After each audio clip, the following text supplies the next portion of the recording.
Lawless with AcuTab Publications, and we're very pleased today to have Jim VanCleve in the studio. We're going to talk about some fiddle playing, what you do in a bluegrass band playing fiddle, and Jim's going to share a lot of his thoughts about technique and practice, how to get the best tone. Try to. Went to school in Greensboro, North Carolina after I graduated high school. I went to college for almost a year, not quite, and my phone rang and it was Doyle Lawson wanting me to come to work with him. He heard me on some stuff I was trying to play on, I guess, back then. And Junior Sisk, actually, it was a Rambler's Choice that he'd heard me on that record, I think. And told him no, and he called back and I told him no, and then he called back again and I told him okay. Some great fiddle players, Benny Martin, obviously, right off the bat, Bobby Hicks, you know, double stop slides and things like that are a great way to, you know, to build up your technique. And there's a real simple but very, very effective way to build tone and technique on a double stop. Here's a E and a C sharp, which is A chord.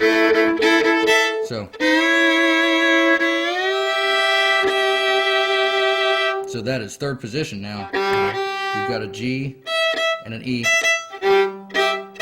So you'll go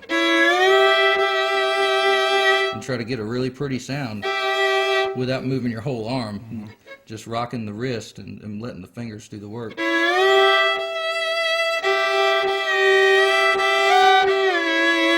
And then maybe go.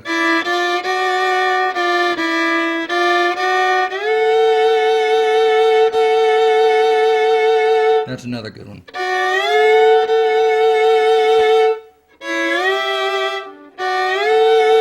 And then if you really are feeling froggy, you can. Those are very tough, but it's the same shape. I asked my love to take a walk, just to walk a little way.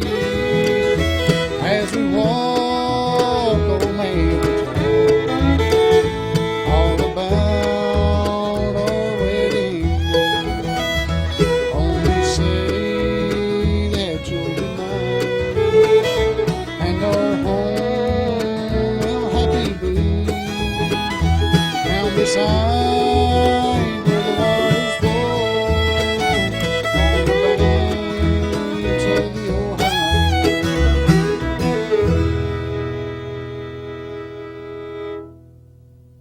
Okay, so we did Banks of the Ohio and E. All the scales, the positions it suggests themselves are going to be completely different now. Yeah, everything changes relative to that one that we talked about. Now we're our one has moved from over here. It's come up a whole set of strings there. You moved up a string. So this is one now.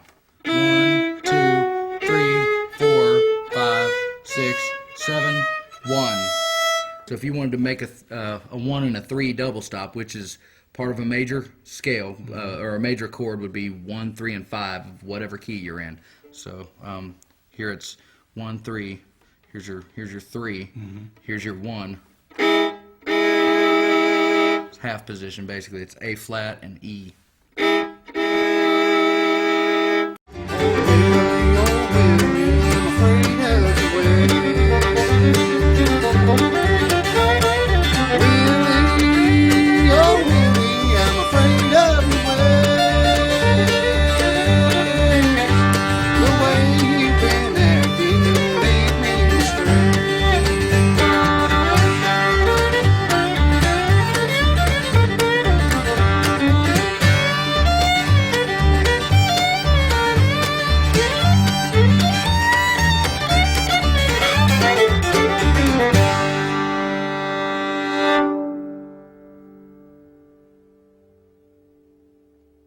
Okay, now Pretty Polly is in the key of G, which we looked at before, but this is using a completely different scale, isn't it? It does appear that way most of the time, at least. Whereas we've gone through the major scales for you know, these last couple of songs here. This one, you know, just like we talked about the tone of the song, like the mood rather. We're in the key of G. But before we used the G major scale. 1, 2, 3, 4, 5, 6, 7, 1. Now we're looking at a scale that kind of has some gray areas in it.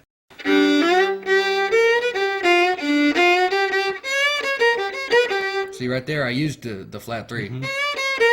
And I'm kind of... That's a weird thing, but that's a very mountain feel. You play a... It really, all that is... It's all out of a diminished, which I'll not get into that. Then that whole phrase repeats twice. So now I'll start on the B part. And to start the B part of this melody, you'll go to the key of A. And it starts like this. So that's an A arpeggio right there, which is just, you know, the notes of the scale there. Then you start down a B arpeggio, B major. Then up a D arpeggio.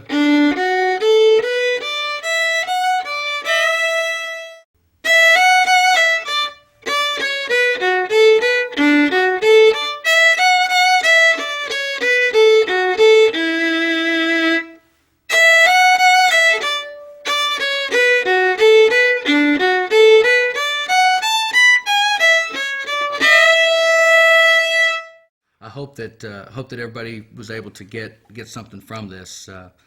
You know, the practice techniques, some things that I do. You know, running through scales, learning your scales, but not being tied to them, and learning places where it's okay to be yourself, and you know, not being tied to something that you've learned note for note, and not really understanding the mechanics of what makes it music, instead of just a technical exercise.